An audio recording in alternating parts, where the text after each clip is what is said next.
Hey guys, it's Susie. Welcome back to the channel. If you're new here, hi, hello. I hope you all have had a great night, a great day, a great evening, great afternoon.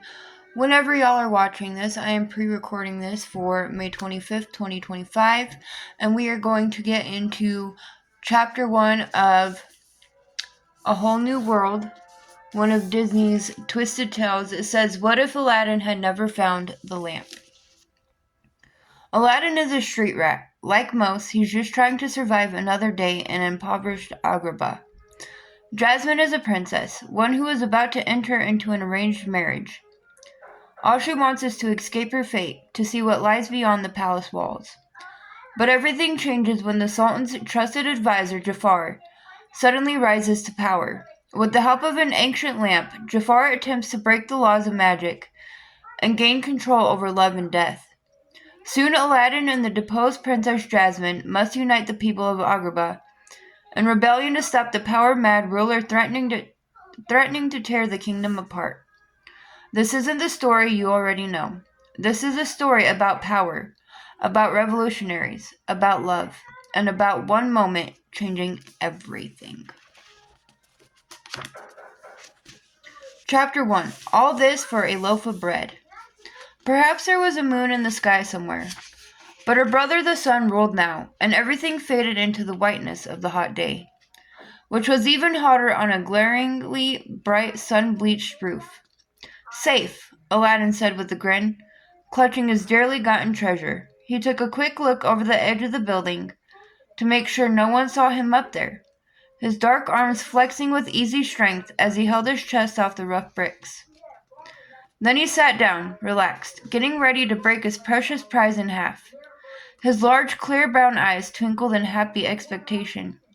One loaf of bread, more valuable than all the cold, glittering gems at the bazaar. The little monkey next to him chattered in anticipation. Abu had been a last gift from his mother. Aladdin's father, of course, had never come back from seeking his fortune abroad. Aladdin had never believed in that fairy tale anyway, so it was no great loss. But his mother had been afraid of his becoming too wild, too much of a loner without a real family. She'd thought a pet would tame him, and perhaps it had. Except that he stole for both of them now. "And lunch is finely served," Aladdin said, gesturing at his friend with the bread. "Stop, thief!" Abu fled. Aladdin leapt up. Somehow, the market guards had actually managed to clamber up the ladder onto the roof behind him. Two had made it up, anyway, with an enraged Razel following close behind.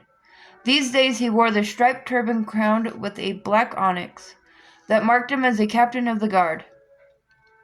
Despite their run-ins, even Aladdin had to admit that the man had risen honestly through the ranks. But that didn't mean Aladdin liked him. "I'll have your hands for a trophy, street rat," Razel bellowed. He puffed as he dragged his body up the ladder. He must have been doubly annoyed by the effort he had to expend to get up there. "All this for a loaf of bread?" Aladdin asked, exaggerated. He had specifically chosen to lift it from one of the carts loaded up for a royal outing, a picnic for the Sultan, for one of his desert kite-flying romps or something equally ridiculous. As fat as he was, one tiny Sultan couldn't possibly have missed one little loaf of bread. But apparently the guards could, and under the law, if an accuser chose to, he could have a thief's hand chopped off in punishment. Razel's skidammer was looking particularly shiny and pointy in the sunlight at that moment. So Aladdin leapt off the side of the building. Aladdin was many things: quick, strong, clever, agile, fast-thinking, nimble. He was not rash. So while the guards stopped short, shocked at what seemed like a deadly, incredibly insane act, an only mildly nervous Aladdin plummeted down toward the street, grabbing at the clotheslines he knew would be there. There was, of course, always the chance that the ropes wouldn't hold. But Aladdin had luck on his side. Throwing his hands out only resulted in being hit in the head by clean laundry and getting rope burns as he slowed his descent. When it grew too painful to bear, he let go and landed with the bruising, bony crash on the dusty street. There was no time to reflect on his safety, his luck, or any injuries that would have to be looked at later. He had to plan his next move immediately, to stay one step ahead of the guards, who would be hurrying back down to see what had happened to him. The widow Gulliver's robes were tangled around him. It occurred to Aladdin that if no one saw, he could easily wrap himself up in them and disguise himself as a pious, albeit ugly girl, and sneak out through one of the harems. He paused as loud feminine laughter erupted above him. He looked up to see the widow herself leaning out a window and smiling not unkindly at him. Two other women stood nearby, where they'd been enjoying a good gossip before his exciting arrival. That would be their only pleasure today before the task of finding food and work began. "Isn't it a little early for you to be in trouble already, Aladdin?" Gulliver teased. "You're, only in trouble, if you get caught," Aladdin protested, trying not to show pain as he rose and joined them. He hoped they'd gotten the hint as he swirled the cloth around his head and neck. He leaned on the wall in what he hoped was a feminine way, throwing his hips out and keeping his back to the end of the alley where the guards would enter. Gulliver rolled her eyes and shook her head. "Aladdin, you gotta settle down," she sighed. "Get a nice girl. She'll fix you up." The other women nodded in agreement. They knew about nice girls, being far removed from the definition. But they had to eat, and often in Agrabah, nice girls didn't. "There he is!" Razel suddenly called out. He and a whole squad of guards stomped down the alley, closing off Aladdin's exit. "Now I'm in trouble," Aladdin said. He turned to go, but Razel must have put all his remaining anger and energy into one furious lunge. He managed to grab Aladdin's arm and spun him around. "This time, street rat, all." But before he could finish his threat, a screaming little monkey leapt onto his head and tore out his eyes with sharp claws. "Perfect timing, Abu," Aladdin said dramatically for the benefit of the women watching. Then he ran. He scooted around Razel and managed to duck past the rest of the guards as they grabbed at him ineptly. 10 of them weren't worth one Razel, thank goodness. He was the only one Aladdin needed to worry about, and he knew the streets almost as well as the boy did.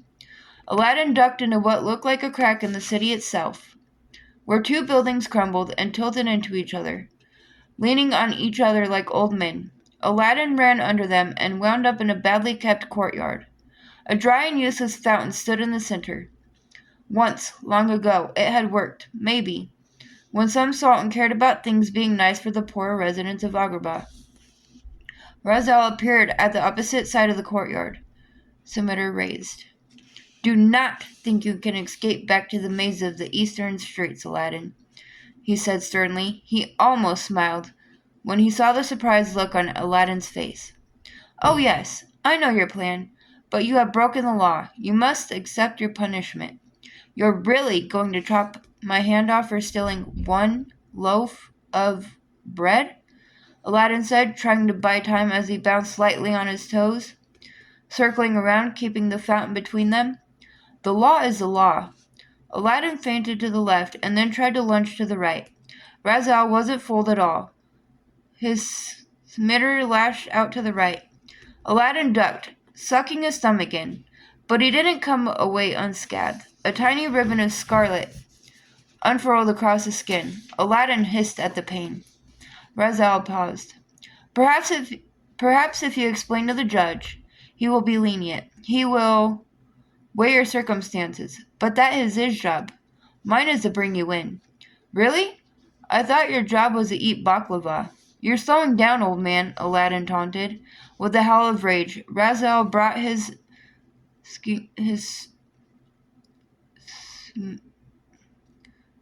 scimitar down as hard as he could. Sorry, guys, I'm really struggling over that word.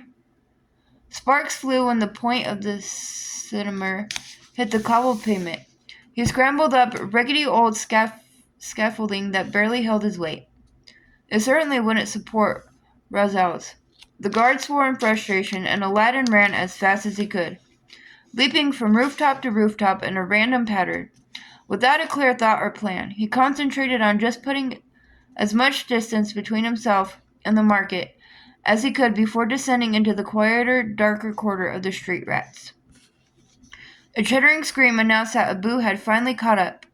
He leapt onto Aladdin's shoulder and clung there while the boy, still being cautious, kept to the shadows and ducked into empty houses. Through their cracking windows, out their gaping doors. Finally he felt that they could stop when they came to a cul-de-sac so decrepit and useless that it acted as a makeshift garbage dump for the slums. No city workers came to take the refuse away, and it grew in piles that the poorest of the poor picked over, hoping for an overlooked scrap. It was smelly, but it was safe. Phew, the old man's getting slower, but he's getting smarter, Aladdin admitted grudgingly, clapping the dust off his pants and vest. And now, esteemed Effendi, we feast. He settled down at the base of the wall and finally broke his bread, giving half to Abu, who grabbed it excitedly.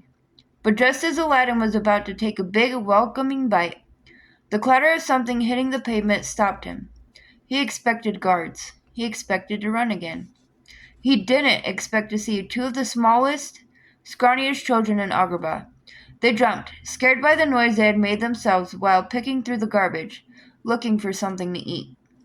When they spotted Aladdin, they didn't quite cling to each other but moved closer for safety.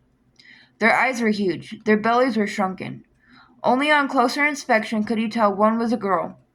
Their rags were shapeless and they were very, very skinny. "I'm not going to hurt you. You look familiar. Have we met before?"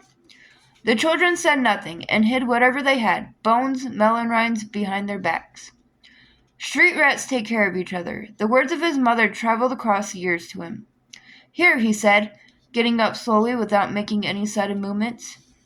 He knew what it was like being afraid that anyone bigger, healthier, or older than you would hurt you, and steal whatever you had. He held his hands out, one empty in peace, the other with the bread. The two children couldn't help staring at the bread. "Take it," he urged softly. They didn't need much compelling. The girl, bolder, reached out and took it. Trying not to grab, she murmured, "Thank you," before immediately tearing it almost in half. She gave the larger piece to her skinnier, tinier brother. Abu watched this interestedly, chewing on his piece. Aladdin felt a lump of anger form in his throat. When was the last time those two kids had a full meal or a good long, clean drink of water? This was the way he had been as a child. Nothing had changed. The Sultan still sat in his beautiful golden dome palace, playing with his toys while people starved on the streets. Nothing would ever change until the Sultan or someone woke up and saw how his people were suffering. Aladdin sighed and lifted Abu onto his shoulder. He walked home slowly, belly empty of bread, but full of anger and despair. That is the end of chapter 1. Let me know what you think so far down in the comments. I love hearing from you guys. That being said, I'll see you in my next video. Bye, guys.